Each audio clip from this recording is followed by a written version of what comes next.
Fantastic Beasts: The Secrets of Dumbledore is directed by David Yates and stars Eddie Redmayne, Mads Mikkelsen, Jude Law, and among others. And this is the third prequel to the Harry Potter franchise that began with the first Fantastic Beasts and also the Fantastic Beasts in the Crimes of Grindelwald. And in this story, it picks up after the events of Crimes of Grindelwald, where you have Newt Scamander that's essentially trying to stop Grindelwald from essentially taking over and getting corruption that's done in Germany. And there's more to it, but not to go into detail. But essentially, there's some other stuff that involves of like this political aspect that gets involved with Grindelwald as he tries to corrupt things along in the country of Germany. And also, it deals with more that involves with Dumbledore this time, with him having secrets that surround him with him and Grindelwald's past together.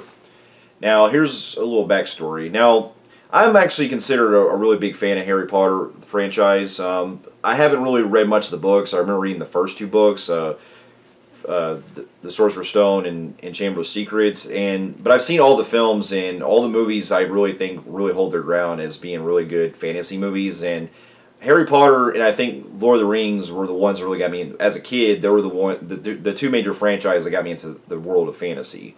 And so when the Harry Potter franchise ended, it was, I didn't really know where they would go at this point since everything was pretty much wrapped up. And when there was news that were going on that there was going to be a prequel series happening, it got me interested to see where the world was building to expand on the universe of Hogwarts and also the Wizarding World. And so when the first Fantastic Beasts movie came out, I did really enjoy it. I thought it was quite a, good standalone movie that was getting to explore the themes of where exploring the world of the Wizarding World of where we would later get into with the Harry Potter franchise. And then when it got into stuff that was involving the setup with Grindelwald, the character that they would follow, it seemed to me that they were really trying to put a lot more emphasis on making it seem like it was more book adaptation, like a book come to life, so to speak. And while I did appreciate that as an idea, that's where I think I felt the last movie really failed as a overall movie, because it seemed like with the last movie they tried to make it so much like a book that J.K. Rowling's writing was involved that it felt like it was too messy and cluttered to where it was very unfocused, especially with all the countless subplots they had. And then when there was news that essentially we were getting Johnny Depp replaced with Mads Mikkelsen, not going to go into that detail, but I mean, you could see a lot of the things that they were really going along behind the scenes of where else they're going to really take this franchise. Because from what I've heard, that they plan to eventually make this into like 5 movies, I think. And so when the news got around that they were getting replaced with Mads Mikkelsen, I got interested with it, but because I do appreciate Mads Mikkelsen as an actor, and I think that he really plays great villains. But I could still feel that part of me where I wasn't really quite sure how I would really react to it, knowing that, because I actually really enjoyed Johnny Depp at playing the villain, despite some of the limitations that he had as far as writing and aspects to his character in the last 2 movies. But with that being said, though, upon seeing the film, I can say that The Secrets of Dumbledore is quite a step up from the last film, for sure, but I still think it's not quite as good as the first Fantastic Beasts, and it holds some things that really keep it back from being great. But with that being, to get my pros out of the way, I'll say that the performances in this were really fantastic. I thought, once again, Jude Law is very fantastic as Dumbledore in this. He was one of the best things I liked about the Crimes of Grindelwald. And this one, I really always appreciate him, his delivery as Dumbledore and seeing him at a young age. And also, we do get in some good backstory that involves with some of him and Grindelwald and things that surround him as a character that I appreciated. But it is kind of a mixed bag for me on certain aspects because they don't really focus too much a lot of him like they were with the last movie. And so, as far as like really developing his character a whole lot. But when it is on screen, though, when he is on screen and what we do get with them, I still thought it was great. And I thought that he really brought a lot of great, charm and a lot of great funny moments at times, too, that I really liked. And then, of course, I thought Mads Mikkelsen, was pretty great as Grindelwald. Well, I don't really want to compare him with Johnny Depp. I would just say that Mads Mikkelsen brought his own thing to the role, and I thought he did a great job with it. And yes, there are certain things I do appreciate his Grindelwald just maybe a slight better than Johnny Depp, But at the same time, Johnny Depp had some things that I thought were also great on his own too. So they're really apples and oranges the way I think about it. But I still thought that Mads Mikkelsen was very intimidating. He brought a lot of great, edge to him, especially with his rivalry that involves a Dumbledore throughout the film. And so I thought, and also the way that he corrupts people and stuff, I thought was still very consistent with how he was in the last two movies as a character. And then I thought the rest of the cast were great too. It's always great seeing Eddie Redmayne come back playing as Newt, and also Dan Fogler I thought was fantastic as well. And he's definitely the heart of these movies, especially since he's basically tagged along the ride as being the outsider, who's pretty much the only the Muggle that has to come in to pretty much go on every one of these adventures. But he still brings a lot of warmth to the role, and I've gotten a really good fondness of Dan Fogler as an actor. And in the past, I've never really cared for him too much on his comedy roles too much, but I still think that here, with these movies, he's found himself to be a lot more nuanced and everything like that, and a lot more, reserved for his comedy for a lot. And I thought it really worked well.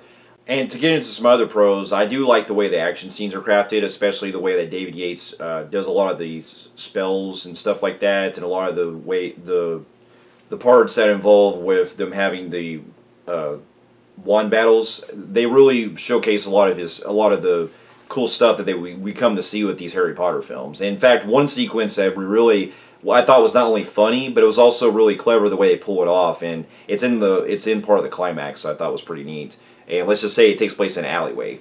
Now, if I'm going to get into some other things that I will say that the movie does kind of hinder it, is I really got to appreciate the musical score in this. I don't know what it is, but it's just the musical score in these movies are really not only very beautiful to hear, but it's come to be known that if it's a Harry Potter movie or part of a Harry Potter franchise, I just really get a kick out of the way that they present these whimsical kind of scores they put in these movies. And it is very beautiful to hear, the main theme they have in these movies as well.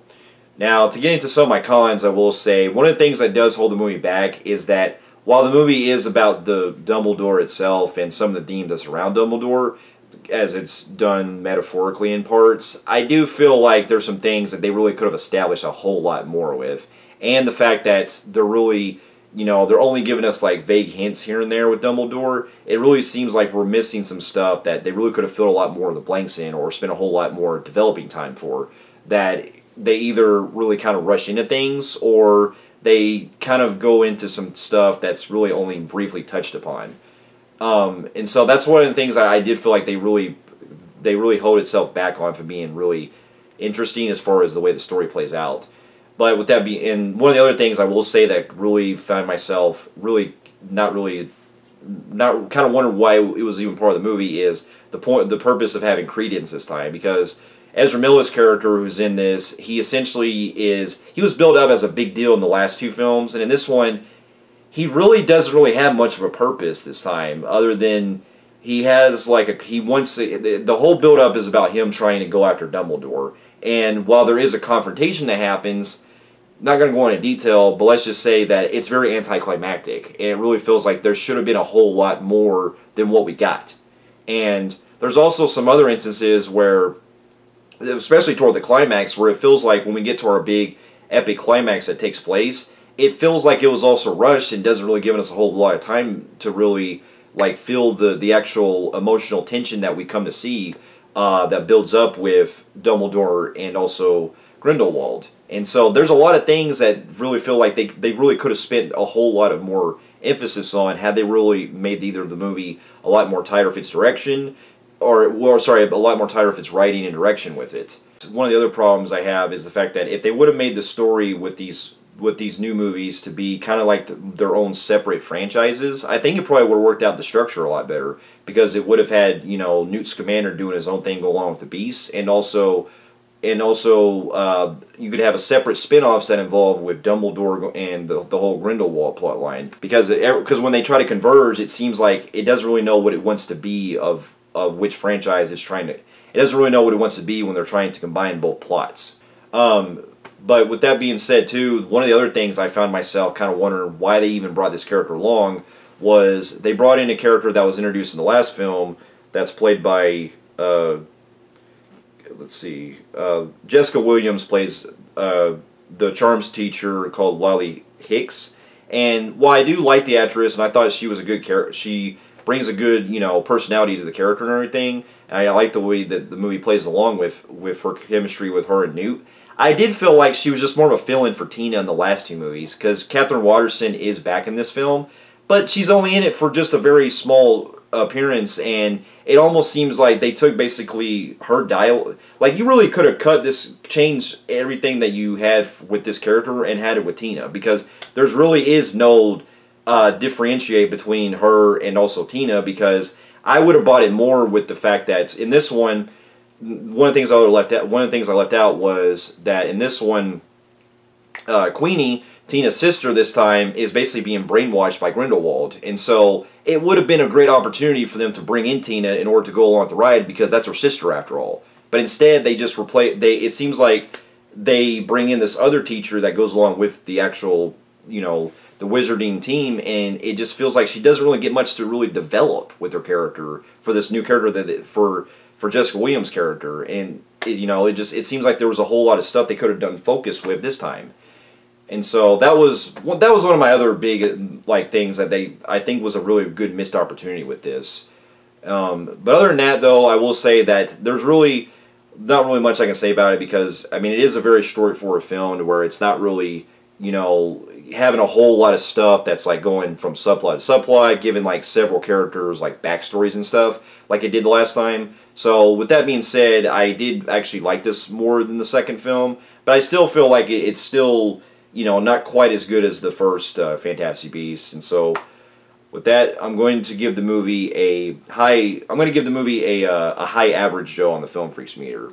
So for those of you who have also seen Fantastic Beasts and the Secrets of Dumbledore, and also the other Fantastic Beasts and Harry Potter films as well, let me know in the comments below of what you thought about it. And thanks so much for watching. Stay safe, and I'll see you in my next review. I'll see you later.